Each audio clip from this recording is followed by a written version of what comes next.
사람들이 막 모여있는 자리에서 막 이제 욕을 하거나 뭐 천벌을 받을 X야, 뭐 우리 드라마에서 보는 것처럼 물 뿌리면서 얘 바람 폈어요, 내 남편은 뺏어간 여자야, 뭐 내 와이프랑 바람났어, 뭐 같이 살고 있어, 뭐 이렇게 얘기를 하잖아요. 그러면 이제 모욕이나 명예훼손으로 고소를 하는 거죠. 자기도 정신적인 고통을 받았다 이거예요.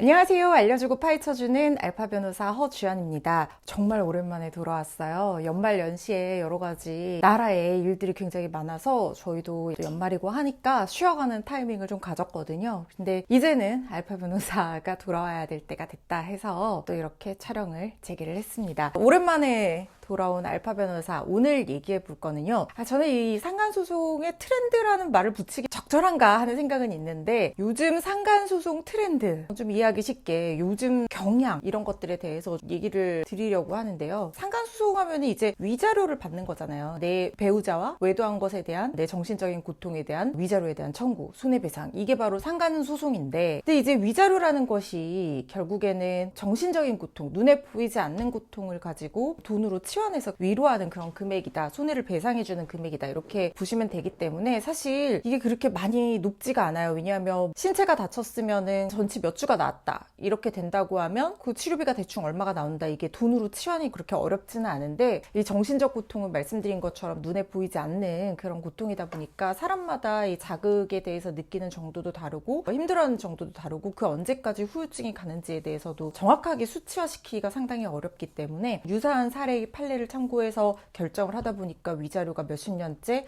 최대 뭐 2천에서 3천 이 정도에 머물러 있는 경우들이 많거든요. 이 부분에 대해서는 나중에 저희가 또 따로 위자료 관련해서 한 번 더 얘기도 해볼 생각이긴 한데, 어쨌든 상간행위를 했다, 유부녀 유부남인 걸 알고 외도행위를 했다, 이게 입증이 된다고 하면 상간행위를 한 사람 입장에서는 결국에는 돈을 물어줘야 되는 거잖아요. 그런데 이 위자료를 감액하기 위해서 요즘에 하는 방법들이 있습니다. 주로 어떤 것들 많이 쓰냐면 전화를 걸어요. 뭐 아니면은 만난 자리, 그러니까 원래 배우자를 만난 자리나 아니면 전화를 걸어서 굉장히 도발을 합니다. 본 배우자를, 본처나 본 남편을 굉장히 도발을 해요. 자극을 하고. 바람핀 것도 화가 나는데 나한테 와가지고 막 그기가 나한테 얼마나 잘해줬는 줄 알아? 우리 뭐 깊은 사이예요? 뭐 이런 식으로 하면 진짜 완전 피가 거꾸로 솟죠. 그럴 때 이제 이성을 잃고 사람들이 막 모여있는 자리에서 막 이제 욕을 하거나 뭐 천벌을 받을 X야, 뭐 XX 뭐 어쩌고 저쩌고 막 이렇게 하면서 욕을 하거나, 아니면은 뭐 사람들 다 있는데 뭐 우리 드라마에서 보는 것처럼 물 뿌리면서 얘 바람 폈어요, 내 남편은 뺏어간 여자야, 뭐 내 와이프랑 바람났어, 뭐 같이 살고 있어, 뭐 이렇게 얘기를 하잖아요. 그러면 이제 모욕이나 명예훼손으로 고소를 하는 거죠. 자기도 정신적인 고통을 받았다 이거예요. 그래서 거기에 대한 위자료 청구를 해서 이거를 사실상 상계를 하는 거죠. 나도 위자료 청구권이 있다, 나도 이 사람에게 외도행위로 고통을 줬지만 이 사람도 나한테 모욕이나 명예훼손 행위를 통해서 고통을 줬다, 그래서 위자료를 상계해서 감액하는, 정신적 손해에 대한 위자료 청구가 뭐 비슷하게 나오니까 자기가 배상해줘야 되는 금액을 훨씬 줄일 수 있는데 어느 정도 도움을, 그러니까 이득을 보는 사람이 있기도 합니다. 그리고 요즘에 많이 쓰는 방법이, 외도행위를 알게 되면은 아내나 남편이 그 상대방한테 전화를 해서 내 배우자를 만나지 말라 이렇게 얘기를 하는 경우들이 있어요. 연락처를 알게 되면. 그러면은 그럴 때 전화하지 마세요 라든가 문자로 전화하지 마세요, 연락하지 마세요 라고 한번 남기고, 그리고 또 막 이렇게 도발을 해요. 근데 이제 직접 연락을 하는 게 아니라 같이 있는 시간에 그 내 아내나 내 남편한테 그 상간행위자가 전화를 하는 거예요. 그럼 그걸 보고 막 열받겠죠? 그러면은 이제 상대편 배우자가 그 상간녀나 상간남한테 다시 연락을 해서 만나지 말라고 한다든가, 아니면 직장에 찾아가가지고 만나지 말라 이런 식으로 얘기를 하러 이제 간단 말이에요. 근데 이거를 스토킹 처벌법으로 고소를 하는 사례가 있어요. 그러니까 이런 상황을 좀 세팅을 하는 거예요. 그 요건에 해당될 여지가 있을 정도로. 그러니까 거부 의사에도 불구하고 지속적 반복적으로 문자 메시지 보내거나 전화 부재중 찍히게 하거나 아니면 집에 찾아오거나 직장에 찾아오거나 이런 식으로 막 자극해서 도발해서 이런 상황을 만든 다음에 이걸 스토킹 행위다라고 해서 스토킹 처벌법 위반으로 고소를 한단 말이에요. 그럼 여기에 대한 정신적인 고통에 대한 손해배상 청구권이 상간녀 상간남한테 생기는 거예요. 그러면은 원래 소송에 갔을 때, 그러니까 상간 소송을 내가 하고자 해서 제기를 했을 때 저도 이걸로 그러면은 상계하겠다, 뭐 손해배상 청구권 있다 이렇게 주장하면서 실질적으로 최종적으로 상간 행위로 인해서 지급하는 위자료를 감액하는 그런 방법들을 많이 씁니다. 그래서 예전에 이 모욕이나 명예훼손으로 고소당하니까 조심해야 된다, 뭐 뭐 이런 얘기들은 기존에 많이 들었는데, 요즘에는 이 스토킹 행위로 자극을 해서 나한테 계속 연락이 오게끔 일부러 만드는 거예요. 뭐 찾아오거나 이러면은 경찰에 신고 기록 같은 것들 남겨서 자기가 스토킹 행위의 피해자이다 라고 주장을 해서 위자료를 상계하는, 자기가 최종적으로 지급해야 되는 위자료를 감액하는 이런 방법들을 쓰는 사례들이 많고, 실제로 내가 내 남편 또는 내 아내와 외도를 한 사람한테 외도 행위를 하지 말라라고 얘기를 하러 여러 번 찾아갔다, 내가 하지 말라고 했는데도 계속해서 외도 행위를 했기 때문에 내가 또 연락을 한 거다라고 주장을 해도 이게 스토킹 처벌법 위반 행위라고 인정이 돼서 뭐 어느 정도 처벌 수준의 참작은 되겠지만 벌금 뭐 50만 원 뭐 이렇게 나오는 경우들도 있거든요. 그런 경우들 보면은 억울해 하시죠, 많이. 왜냐하면은 내가 피해자라서 내 피해를 알리러 간 건데 이것도 스토킹 행위에 해당하냐. 근데 경우에 따라서는 해당할 수도 있습니다. 그리고 그거를 상간 행위자가 굉장히 적극적으로 대응한다고 하면 이쪽에서도 위자료를 물어줘야 되는 억울한 상황이 생길 수 있거든요. 그래서 절대 상간녀 상간남의 도발에 걸려드시지 마시라, 이 말씀을 드리고 싶어서 오늘 영상을 한번 찍어봤습니다. 도움이 되셨다면 구독과 좋아요, 알림 설정, 댓글 남겨주세요. 감사합니다.